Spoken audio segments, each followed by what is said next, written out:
Wife uncovers her husband's plan to leave her for a woman he's been secretly dating online, and before you imagine thunder, mascara-streaked sobs, or me flinging a suitcase down the stairs, it actually started with a cheerful little email subject line that said, "Your export is ready," which is the kind of sentence only a nerd could fear, and I'm that nerd. I'm Talia, 31, a data privacy officer for a health nonprofit who spends her days writing policies that make people groan, and her nights reading breach reports for fun because nothing is more soothing than a well-formatted incident timeline, and I didn't go looking for proof my life was an unsecured endpoint. I simply clicked a button my husband asked me to click because Google Takeout confuses me, he'd said, and he'd handed me his phone with that sheepish smile I fell for 7 years ago, the one that says he knows the bones of the world but not how to back up photos.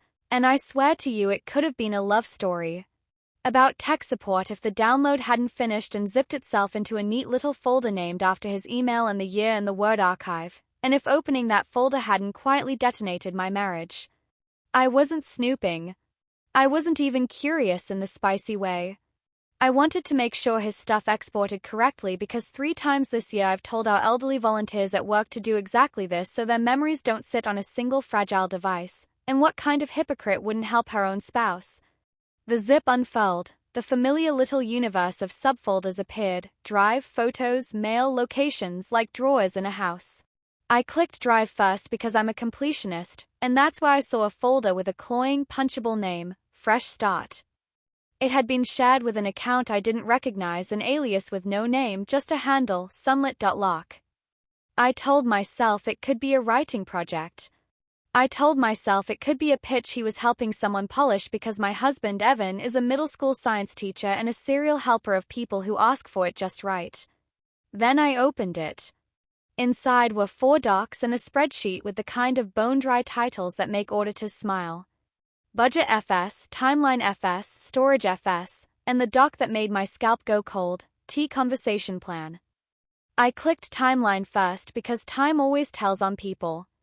It was a list of dates, all in the next 12 weeks, paired with errands: ship books to P.O. Box, his, hold mail, trial separation convo, lease signing, one-way ticket, PHX, and next to PHX, Phoenix, as if I didn't know airport codes like other people know their cousins' birthdays, there was a little comment bubble: Sunlit, can we do the 29th? My landlord's flexible but wants a decision XX. I didn't cry. Not because I'm made of concrete, but because my body did something I've seen happen to people who read breach emails they already feared. It filed everything in a neat cabinet while my stomach did long division. Evan was out on a run. I had exactly as long as his playlist to decide whether to keep opening drawers. I opened the doc with my initial in it. T Conversation Plan was a polite script, a massacre wrapped in conflict-avoidant language I knew because I'd written versions of it in policies. Acknowledge feelings. Avoid blame language. State needs. Do not mention Sunlit by name. It listed the words he wanted to say to me: stuck, duty, wilting, and the sentence he had highlighted: I need to step into the life that feels like breathing. There were 3 bullet points under that: short-term lease in temp near her, trial separation 3 months, no lawyers yet, keep kind. Trial separation. Keep kind. Temp near her. I clicked the spreadsheet because if I learned anything from work, it's that the parts that look boring will change the temperature of your blood. The budget showed 2 columns, one labeled now, the other after. The after column had tidy numbers for his half of deposit, utilities, basic furniture, and a line that made me bark out a humorless laugh: new cutlery. The note said, we will not take anything from T's kitchen. How noble, I thought. Leave me the forks. I closed the file and stared at my own reflection in the laptop screen, the unremarkable face of a woman who flosses and pays attention, the kind of woman people tell secrets to because she stores them well. In the corner of the Fresh Start folder was another doc: letters. A click opened a long thread of messages copied into a document, probably from whatever app they'd been using, because if you've ever done takeout you know the rule: everything you think is hidden lives somewhere else under a different name.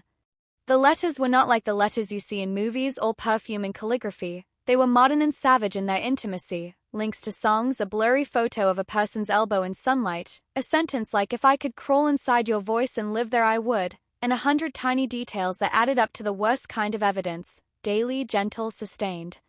The earliest messages were about a science podcast, Halfway through they switched to our apartment, your class stories, when we stopped pretending. There was a gif of a woman falling back onto a bed and laughing. There was Evan's confetti reaction. There was a picture of a map with a circle around a neighborhood in Phoenix and the caption, "Yes please to this light." I should tell you who I am married to so you can stop trying to substitute your own person in. Evan is 34, with a strand of hair that never stops trying to leave his head in the direction of better adventures. He wears the same brand of sneakers until they stop resembling shoes and start resembling habits. He loves casseroles like they're proof of civilization. He calls every child who raises their hand brave, which is both sweet and also sometimes makes me roll my eyes because not every hand needs a medal. He is the person who danced with my grandmother at our wedding for 20 minutes and learned her favorite song by watching her lips when she sang. He is also, apparently, the person who can plan a move down to the box labels without planning to tell me until he has a script in his back pocket. I didn't confront him the second he came through the door, flushed and cheerful, sweating optimism on the living room rug. I watched him head straight for the freezer for ice, watched him make that face I love, relief and joy in equal measure. And then I lied. Data people lie poorly, we think our eyes give us away.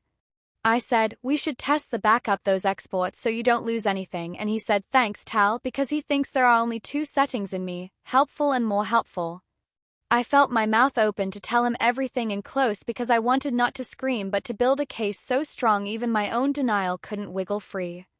That night, after he fell asleep with his book on his chest, some sci-fi about city-states on floating islands which hit a little too on the nose, I texted my sister and asked if she could talk.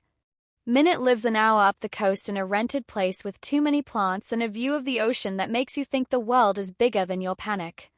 I told her I needed a favor that might either stab me or save me. The favor was this: would she be willing to sit at my table the next night while I showed him what I knew so I didn't end up narrating the whole thing from memory and then gaslighting myself later about how harsh or gentle I had been? She said yes the way she always says yes, as if the plan were already happening and I just needed to arrive. Wear the blue, she said, as if that would protect me. Maybe it did. The next day at work, I completed 3 risk assessments as if I weren't carrying a live wire through my torso. I watched 2 volunteers argue about the correct way to alphabetize the names in our donor database, and I didn't intervene because suddenly alphabetical order felt like a faith I couldn't keep. I printed a fresh copy of our prenup, which sounds unromantic until you remember I am a person who fell in love and also insisted on a safety net because I know what fair looks like on paper and what it refuses to look like in the dark. I reread the clause about material preparation to abandon the marital residence, which is the kind of phrase people mock until they need it. When I got home, Evan had made a sheet pan dinner and lit a candle like we were in a commercial for reasonable love. I nodded and thanked him, and my hands were calm on the cutlery he'd leave me in the other timeline. After dinner, I said, I want to show you something, and I set my laptop on the table and opened the Fresh Start folder.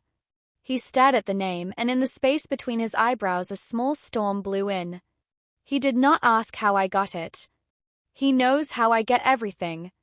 I told him how it happened anyway, because not all stories belong to the person we want them to belong to. You asked me to help with your takeout, I said. I clicked. I opened. I read enough to understand. Then I stopped to ask myself if I wanted to save my marriage or save my sense of being the person who never looks. I chose the marriage. I looked. He sat down. He put his hands on either side of the laptop like he wanted to protect it from my words. His mouth opened and stayed open as if a word could hold back a tide. I had printed my notes because of course I had, and I laid them beside the computer and put a pen on top as if I was starting a meeting. Who is Sunlit Locke? I asked. He said immediately, she's just, and then he stopped because lies that start with just die fast in good air. He closed his eyes. Her name is Locke, he said. She's real. He swallowed. We met in a forum for science teachers during COVID. We kept talking because it made the days feel less like copy-paste. It turned into, he gestured with both hands, a small helpless circle. He didn't say the word love. He didn't have to. He didn't say the word affair. He didn't have to. He didn't say the word leave. He didn't have to, the spreadsheet had done it for him. Minute arrived then, with perfect unapologetic timing, balancing 2 tubs of hummus and a bag of pittas and a look on her face that said learn then decide. I told him she knew as much as a sister should, which is to say enough to help but not enough to remember every sentence forever. He nodded like he deserved an audience and a judge. This isn't court, Minute said, reading his face. This is triage. I asked my questions like a person reading a checklist you do not want to ever read. How long? 18 months. When did it shift? Around last winter, when you were doing the board recertification and I was tutoring late and we didn't see each other except when we were both charging. Did he plan to tell me before the move? He tried to say yes. He tried hard. He failed. He said, I wanted to do it kindly. Minute actually laughed, and it was the kindest laugh I've ever heard because it was aimed squarely at the word kindly. I asked if he had signed anything. He had not. He had a lease application open in his drafts. I asked if Lark knew he was married. Yes. She thought we were already broken, he said, which is less an explanation and more a diagnosis. Here's the part one didn't plan. Sometimes when you shine a bright light, people tell the truth because they simply can't see a good reason not to. He told me he felt small in the home we built. He told me he'd been performing competence for so long he forgot his own voice. He told me he wanted to be a person who walked into a room and felt like oxygen, not because someone smaller than him insisted, but because he was brave enough to choose a different room. He told me he hated himself for practicing the speech like a TED Talk. He told me I was the safest person he'd ever known, and that made it worse because safe people shouldn't get blindsided.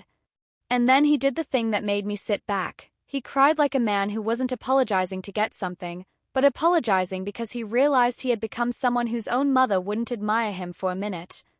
I'm so sorry I made a plan in a private room, he said. I was terrified you'd stop seeing me as a good man if I said I was unhappy.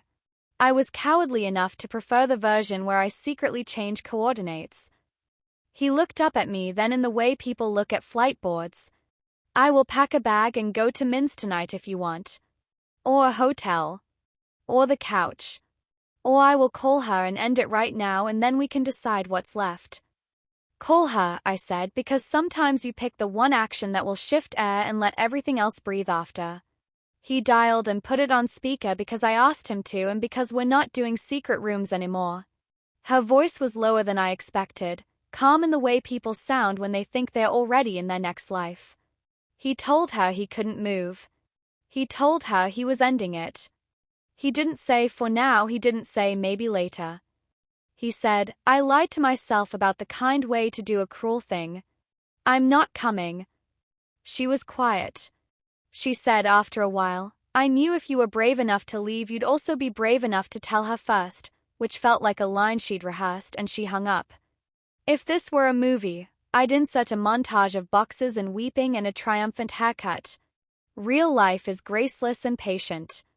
We sat there with hummus open and pittas curling at the edges and what I can only describe as a soft fog of shock in the room.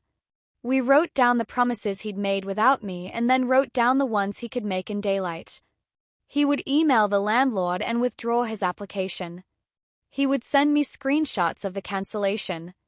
He would close the travel account he'd opened because of course there was a travel account, tagged with little plane emojis like a cartoon of an escape plan. He would send Lark a final email after the call that said no contact and then block everything a human can reasonably block without becoming a teenage parody. He would start therapy, individual and us together, because we clearly needed someone whose job is to sit in terrible rooms. A week later, the withdrawal email arrived. To make it more practical and less cinematic, I put it in a folder with a name too boring to be a shrine, cancellations. The travel account closed. I asked for and got a cashier's check for the exact amount he'd moved into it from his separate consulting because while it wasn't marital money it was symbolic, and I am a woman who respects symbols you can cash. He slept on the couch for a while because my bed had seniority. I told my boss I needed afternoons off for a while. She offered me mornings because she knows I do my best safety in sunshine. Here's what didn't happen. We didn't become saints. We didn't become enemies with a playlist. We became two unremarkable people sitting at a kitchen table trying to learn a new grammar. The couple's therapist had us write our own incident timeline, which made me absurdly happy because it looked exactly like the documents I write for work except the incident was us. There were columns: event, impact, response, mitigation. Under response, sometimes I wrote, I texted Minute instead of saying something cruel, and we called that a good day. Under mitigation he wrote 2-hour walk journal and once baked bread, which sounds like a meme but it actually helped. I learned things I didn't expect to like. I learned to say, I'm jealous of the life you created in your head, without making it a jury instruction. I learned to tell my friends that I didn't need their rage as much as I needed their recipes and they brought soup. He learned that when he wants to hide he can say it out loud and the feeling shrinks, like how naming a file properly stops it from getting lost. He learned to sit with the boring velocity of repair. He learned to be the one who says, I will do the chore nobody sees, which is frankly sexier than flowers. A month after the call, Locke sent one letter to a P.O. box I didn't know he had. I know because he handed it to me unopened like a person who wants all his hands to be visible. We decided together that we wouldn't read it. He burned it on the barbecue in the backyard with a gravity that would have been ridiculous if the whole moment weren't in fact ridiculous. The next night, two teenagers in hoodies used our fence as a shortcut and we laughed until we couldn't stand up because everything is a metaphor when you are repairing. Do I forgive him? The answer changes like weather and then changes back. Some mornings are clear. Some evenings a single sentence can pull a cloud across the sun. Forgiveness for me is less a decision than a practice, a posture. I realized one afternoon, watching an old woman pick plums in our local market, that the person I was most angry with wasn't Evan. It was the version of me who thought we were immune to the weak gravitational pull of wishing. I grieved her. I took her to lunch. I told her she was doing fine. We did an experiment the therapist suggested, courtship audits, which sounds like something out of a workplace training but saved us. Once a week, we sit across from each other and say one thing we wish we'd done differently in the last 7 days that would have made the other feel chosen, and then we do it before the week ends. Sometimes it's as small as ask me how a meeting went. Sometimes it's stop narrating your self-hatred and just be here. Sometimes it's make the casserole you make when we are kind to ourselves. I will tell you a secret, the casserole tasted different after all this. Not better. True. That matters. And sometimes I imagine leaving. Not because I want to, but because I refuse to be a person who can't picture her own life because a promise once had her name on it. I picture an apartment with a table that belongs to me and windows that don't have our fingerprints on them and books that lean because I put them that way. I picture waking up alone and laughing at something I remember.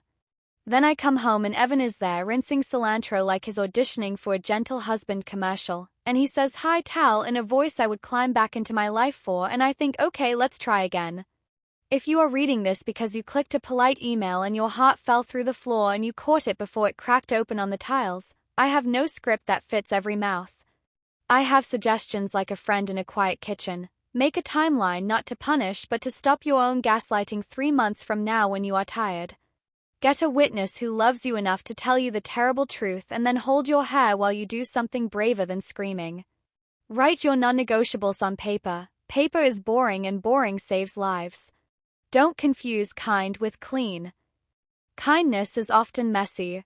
If you ask them to call, stand there while they do.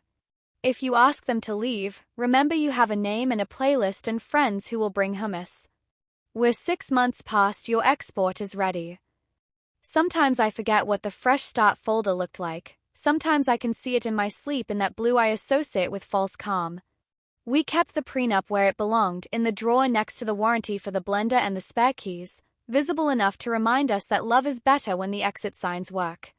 Last week we had the kind of Saturday we used to have before we taught the internet our secrets. Coffee, a slow walk through an op shop where I bought an ugly ceramic lamp that makes our living room look like it was decorated by a happy aunt. A movie in the middle of the afternoon where we were the only ones and Evan whispered jokes in my hair. He did not check his phone.